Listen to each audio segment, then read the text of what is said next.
Ang ahas na ito ay talagang niloloko ang lahat gamit ang kanyang kakaibang buntot. Matagal nating inakala na simple lang ang lahat, isang karaniwang laban sa pagitan ng mga mandaragit at biktima, pero hindi pala talaga ganoon. Sa mundo ng kalikasan, may mga hayop na sobrang kakaiba ang paraan ng pag-atake o pagdepensa sa sarili. Halimbawa na lang ang hagfish na naglalabas ng napakaruming slime para talunin ang kanyang kalaban. Mayroong ding bottlenose dolphin na walang awa kung pumatay sa isda. At kung ikaw ay takot naman sa ahas o gagamba, naku, humanda ka na. Dahil may bagong uri ng ahas na ginagawang hapunan ng mga ibon, gamit ang buntot itong parang higanting gagamba. Kaya naman higpitan mo na ang iyong kapit dahil narito ang mga kakaibang hayop at ahas na gagamba na ngayon mo pa lamang makikita. Pero bago natin simulan yan, kung bago ka pa lamang sa aming channel, huwag mo sana kalimutan na mag-subscribe para naman lagi kang updated sa mga ganitong uri ng video.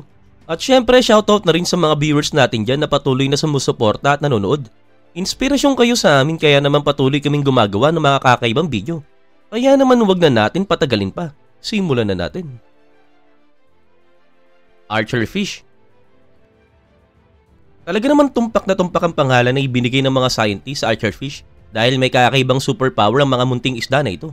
Nakagagawa sila ng malalakas sa bugso ng tubig na ibinubuga nila pataas sa hangin para tamaan ng mga insektong lumilipad at ginagawa nila ito na may kakaibang bilis at katumpakan. Pero hindi lang talaga mga insekto ang kaya nilang pabagsakin, pati na rin ng maliliit na butiki na nagpapahinga sa mga dahon sa tabi ng tubig ay hindi rin ligtas sa kanilang matinding tira. At hindi rin sila basta-basta dahil marunong ding silang baguhin ang bugso ng tubig depende sa laki ng mga target. Sa isang pag-aaral sa University of Beirut sa Germany, sinanay ng mga researcher ang siyam na archerfish na bumuga ng tubig sa harap ng isang high-speed camera. At ang natuklasan nila ay talagang kakaiba, may espesyal na paraan pala kung paano kumikilos ang bugso ng tubig ng isda na ito. Ang huliang bahagi ng tubig ay humahabol sa unan, kaya't nag-iipon ng puwersa sa isang matinding tama. At ang pinaka-impressive pa dito, ginagawa lang ito ng archerfish sa pamamagitan ng pagbabago ng hugis ng kanilang bibig. Stouts. Ang mga stout naman ay mga maliliit na creature, pero wag mong isiping maliit din ang kanilang metabolismo. Sa sobrang bilis ng tibok ng kanilang puso at galaw ng mga ito, kailangan nilang kumain ng hindi bababa 5 beses sa isang araw. At palagi silang naghahanap ng pagkain kahit sa gabi dahil may night vision din sila. At minsan, gusto rin nilang kumain ng medyo special tulad ng mga rabbit. Ang nakakagulat, kaya nilang pabagsakin ng biktimang 10 beses na mas malaki kaysa sa kanila, pero mas kakaiba ang paraan nila ng panguhuli. Bago nila salakayin ng kuneyo, sumasayaw muna sila na parang kakaiba sa harap nito, isang uri ng galaw para ma-hypnotize ang biktima. At kapag na-trance na ang kuneyo, dahan-dahan silang lumalapit at agad umatake. Sa galaw nilang yun, parang pwede na rin silang manalo sa X Factor kasabay ng masarap nilang premyo, isang hapon ng kuneho. Dolphins. Ang bottlenose dolphin ay kilala bilang mga cute na palakaibigang creature. Subalit huwag kang paloloko dahil talagang kakaiba ang paraan nila ng panguhuli ng pagkain. Ang isa sa mga pinakakilalang taktika nila ay ang paglito sa kanilang mga biktima hanggang sa hindi na alam ng mga ito kung saan ito tatakas. Ginagawa nila ito sa pamamagitan ng pagpapaikot sa mga isda at paggampas ng kanilang buntot sa ilalim ng dagat. Dahil dito, nagkakaroon ng makapalaulap ng putik sa tubig, parang magnet na nagsisilbing bitag. Kapag nasilo na nila ang mga isda, talagang wala na silang kawala. Pero mayroong mas matinding paraan pa, ang tinatawag na fish kicking. Sa technique na ito, naoobserba ng maraming researcher na hinaampas o tinatadyakan ng mga dolphin ng mga isda gamit ng kanilang buntot hanggang sa lumipad sa hangin ng mga ito. Pagbagsak ng mga naisda na isda, mabilis silang sinasagpang ng mga dolphin na para bang kanina lang ay naglalaro lang sila ng pagkain. Ayon mismo sa mga scientifico, posibleng natutunan ng mga batang dolphin ang ganitong paraan sa kanilang mga magulang o nakatatandang dolphin. Mukhang kahit ang mga matatandang dolphin kasing laro pa rin ng mga bata pero may halong karahasan. Whales. Ang mga humpback whale ay mahilig kumain ng krill at maliliit na isda pero kakaiba ang paraan nila ng panguhuli. Tinatawag itong bubble net feeding na kung saan sadyang bumubuga sila ng malalaking bula mula sa kanilang ilong. Dahil dito, napapalibutan ng mga bula ang kanilang mga biktima hanggang sa mabuo ang mga parang higanting bola ng isda. At pagkatapos, sabay-sabay na umaahon mula sa ilalim ang mga balyena, nakabukas ang bibig at nilalamon ng lahat ng kanilang madadaanan. Hindi pa rin tiyak ng mga scientists kung bakit nila ginagawa ito, lalo na at kaya naman nilang manghuli ng maliliit na hayop nang walang ganitong effort. Subalit may isang kamangamangang video na kung saan may 33 humpback whales ang sabay-sabay na gumagawa ng ganitong paraan ng pagkain. Kahit na hindi malinaw kung ano ang eksaktong biktima nila noon, ang nakakagulat ay ito ang kauna-unahang beses na naobserba ng ganitong supergroup ng mga balyena at nangyari lang ito noong 2011 na kung tutusin ay sobrang bago pa sa kasaysayan ng kanilang uri.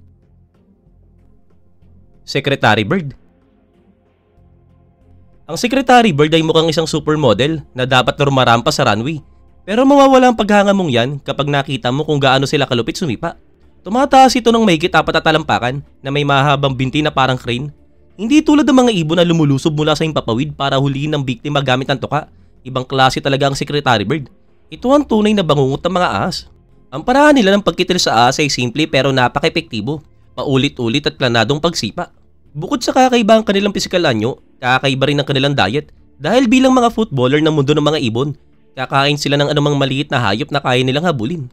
At hindi basta-basta ang sipa nila, bawat tampas ay tumatagal lamang ng 15 milliseconds o mga 1/10 ng bahagi ng isang kisap mata.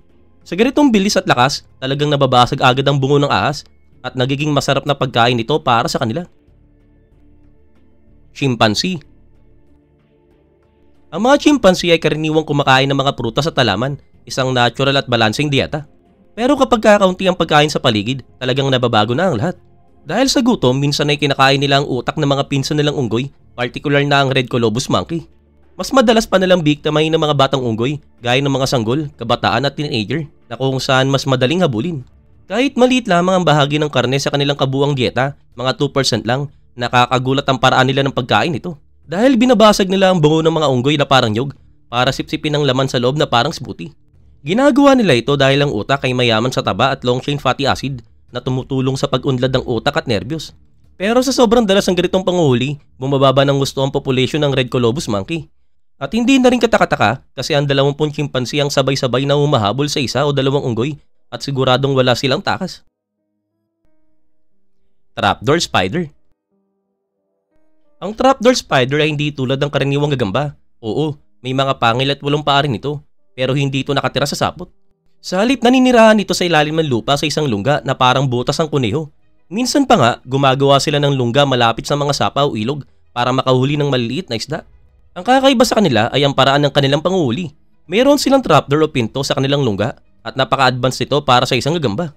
Sa gabi, bahagya nilang iniiwang nakabukas ang pinto, kaya pag may dumaan na insekto o maliliit na hayop, diretso itong nahuhulog sa butas. Kapag naramdaman ng gagamba ang panginginig o vibration mula sa biktima, agad itong lulundag palabas at sinasakmal ang huli sa loob lamang ng ilang segundo. Sea snake. Ang mga karaniwang ahas dagat naman ay halos kapareho lang ng mga ahas sa lupa pagdating sa paraan ng panguhuli. Tahimik silang lumalapit sa biktima at bigla na lang umatake. Pero ang tentacle sea snake ay may kakaibang taktika at hindi ito padalos-dalos. Alam mo ba na ang mga isda ay mayroong tinatawag na sea start reflex? Kapag mayroong paparating na panganib, mabilis silang lumilikom parang letrang C para makaiwas. Pero ito ang nakakagulat. Naisip ng mga tentacle snake kung paano lalampasan ng mga ito. Pinuposisyon nila ang kanilang sarili sa paraang kapag tumakas ang isda gamit ang reflex na yun, diretso itong mapupunta sa kanilang bibig. At nangyayari lamang ito sa loob ng 15 hanggang 20 milliseconds. Jungle cat. Ang margay ay isang uri ng jungle cat ay tila masyadong literal sa kasabihang you are what you eat kasi sa halip na manghuli lang, ginagaya pa nito ang tunog ng biktima. Ang ginagawa ng margay ay gumagawa ng matinis na huni na parang tinig ng isang sanggol unggoy. Ang tunog na ito ay nakakaakit sa mga adult tamarin monkey na lumalapit para tulungan ang inaakala nilang anak. Kapag malapit na sila, ayun, doon napapasok ang pusa para umatake.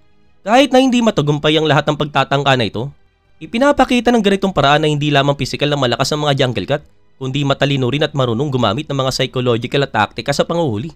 Kaya naman masabi mo na kahit minsan ay pumapalya, isa pa rin ito sa mga pinakastig na manguhuli sa agubatan. Caterpillar.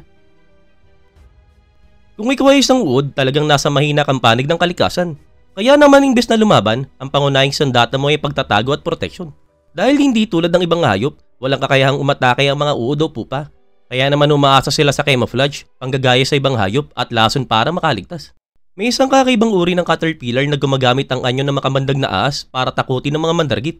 Kapag nasa larvae stage ito, itinutulak nito patras ang katawan, kaya naman lumilitaw ang matingkad na guhit na dilaw, puti at itim sa balat ito. At pagkatapos ay humihigop ito ng hangin sa maliliit na butas sa gilid ng katawan at itinutulak yun sa harapan na parang hinihipang lobo. Kapag napuno na ng hangin, nagmumukha itong kopya ng isang makamandag na ahas. Mayroong diamond shape na ulo at malaking mata. Sa unang tingin parang ginugol talaga ng inang kalikasan ng oras sa pagpipinta ng uod na ito. Kahit sa huli, magiging simpleng gamu-gamu lang naman ito. Orchid mantis. Kung magkakaroon ng fashion show para sa maliliit na insekto, sigurado ang orchid mantis na ang magiging bida sa runway. Pero wag kang palinlang, hindi ito nagtatago para mag-blend in sa bulaklak, kundi upang umakit ang biktima. Ang mga orchid flower ay mayroong matingkad na kulay para akitin ng mga pollinators, gaya ng mga bubuyog at maliliit na insekto. Pero ginagamit ng orchid mantis ang parehong taktika upang lokohin ng mga ito na lumalapit ang diretso sa bibig niya. Sa mata ng mga tao, talagang mahirap na madistinguish ang mantis na ito dahil sa ganda ng pagkakablend sa bulaklak. Pero para sa mga bubuyog, iba ang pananaw nila sa mundo. Mas matingkad at detalyado ang kanilang nakikita. Kaya naman sa halip na makaiwas, mas lalo silang naaakit sa makulay na bulaklak na mantis pala. Bukod sa pagiging epektibong manguhuli, protection din ito laban sa mga mandaragit.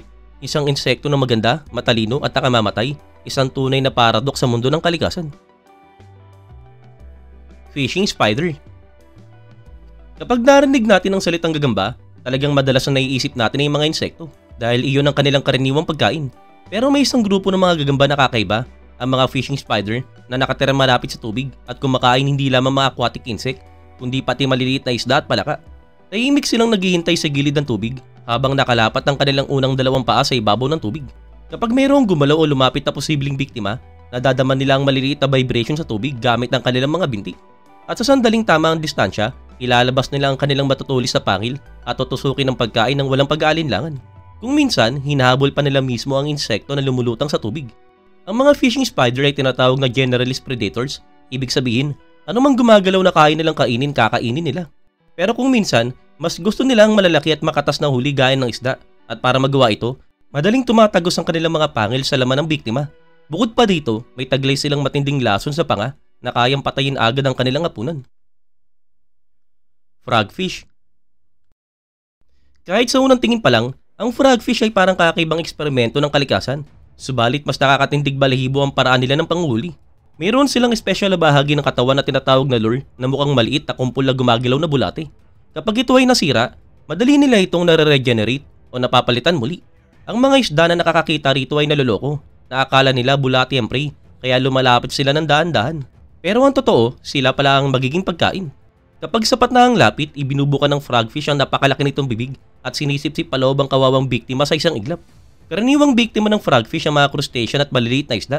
At dahil sa kanilang flaps at balat na kamukha ng mga algae at spongha, halos imposibleng makita sila ng mga biktima. Kaya sa dagat sila ang tunay na master of disguise at mga eksperto sa mabilis na pagpatay. Hagfish. Akala ng marami talagang simpleng hayop lamang ang hagfish, pero sa katunayan, isa ito sa mga pinakakakaibang creature sa dagat. Sa unang tingin, mukha lamang silang ordinaryong eel, pero kapag nasa panganib, hindi sila tumatakbo, lumalaban sila gamit ng slime. At oo, kaya nilang gumawa ng sobrang daming malagkit na likido na kapag hinalo sa tubig alat, nagiging parang lason para sa ibang hayop. Ang slime ng hagfish ay binubuo ng maliliit na hibla ng protina, kaya naman napaka-elastic at napakatibay nito. Kapag hinahabol sila ng predator, naglalabas sila ng napakaraming slime at sabay tatalian ang kanilang sarili sa buhol para makatakas. Ang pinakamatindi pa, kaya nitong barahan ng mga hasang ng mga isda na gumagamit ng suction feeding, kaya nasasakal ang mga ito hanggang sa makitil. Kaya naman kahit wala silang panga, talagang mahusay silang makaligtas sa mga panganib. Pero wag mong ismulin ang creature na ito. May mga pagkakataon na sila rin ay delikado sa tao.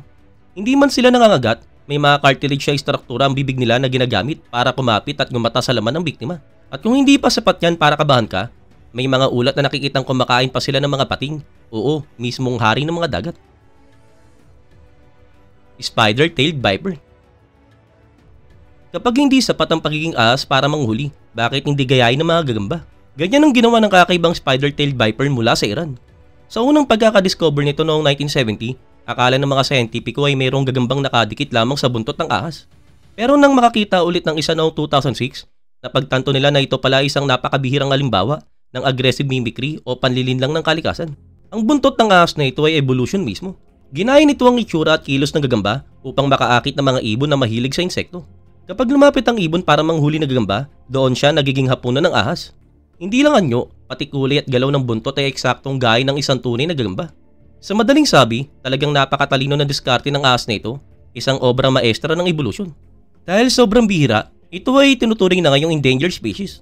Kaya kung sakaling mag-hiking ka sa Iran, mag-ingat ka, baka hindi lang ahas o gagamba ang nakita mo, kundi isang ahas na mayroong buntot na mukhang gagamba. Mantis shrimp. Kung sa tingin mo wala nang mas kakaiba pa sa mundo ng mga hayop, kilalanin mo muna ang mantis shrimp. Isang 4 pulgadang hipon na may lakas na kayang ipagyabang kahit sa mga halimaw sa dagat.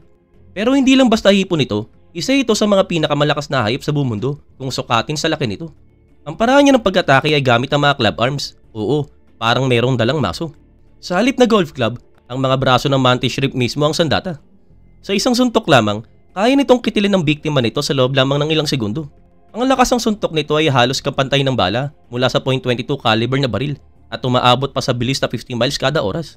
Kaya nitong basagin ng matitigas na kabibi ng clam o crab na parang ordinaryong papel lang. Minsan dahil sa sobrang bilis ng galaw nito, nagkakaroon pa nga ng maliit na shockwave o cavitation bubble na parang maliliit na pagsabog sa tubig na minsan kahit hindi direktang tumama ay nakamamatay pa rin. Ang mantis shrimp ay patunay na minsan ang maliit na creature ay may pinakamalakas sa suntok. Epomis beetle. Sa gubat, simple lang ang batas, kumain ka o ikaw ang kakainin.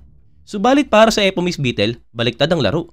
Sa halip na maging biktima, sila ang gumaganti at sobrang talino ng kanilang paraan. Habang nasa larvae stage pa lamang sila, karaniwan silang kinakain ng mga palaka. Pero sa halip na tumakbo, ginagamit nila ang kanilang utak. Kapag lumapit na ang gutom na palaka, pinupukaw ng Epomis larva ang pansin nito na parang nanunukso.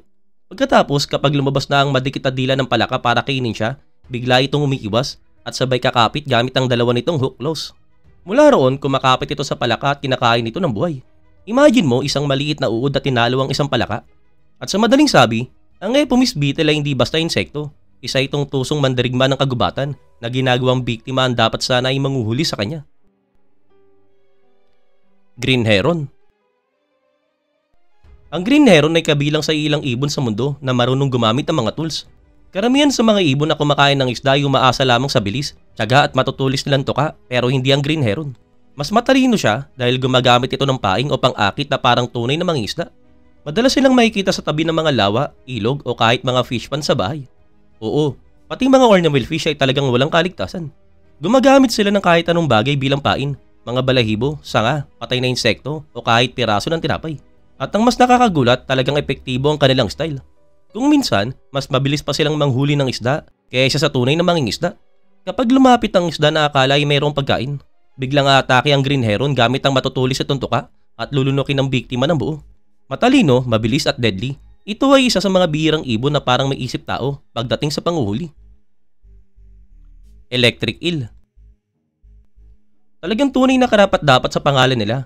Ang electric eel ay parang mga natural taser. Meron silang 3 pares ng abdominal organs na kayang gumawa ng kuryente na umaabot pa sa 600 volts.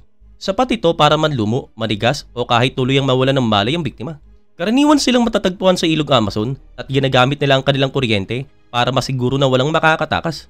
Kapag tinamaan ng kuryente ang isang isda o hayop, mabilis silang sumusugod at nilulunok ang biktima habang hindi pa ito nakakabawi. Kung minsan hindi na nila kailangan pang gumamit ng kuryente, nilulunok na lamang nila agad ang isda bago pa ito makapalag. Pero kung minsan naman, ginagamit nila ang kuryente para hanapin ang mga nakatagong isda sa putik o ilalim ng tubig. Dahil sabi nga, walang hayop na kayang manatiling tahimik kapag tinamaan ng 600 volts. Ngayon, ikaw, alin sa mga hayop na ito ang pinaka-nagustuhan mo? I-comment mo sa ibaba at huwag kalimutang mag-like at mag-subscribe kung hindi mo pa nagawa. Maraming salamat sa panonood at kita-kits muli sa susunod nating video.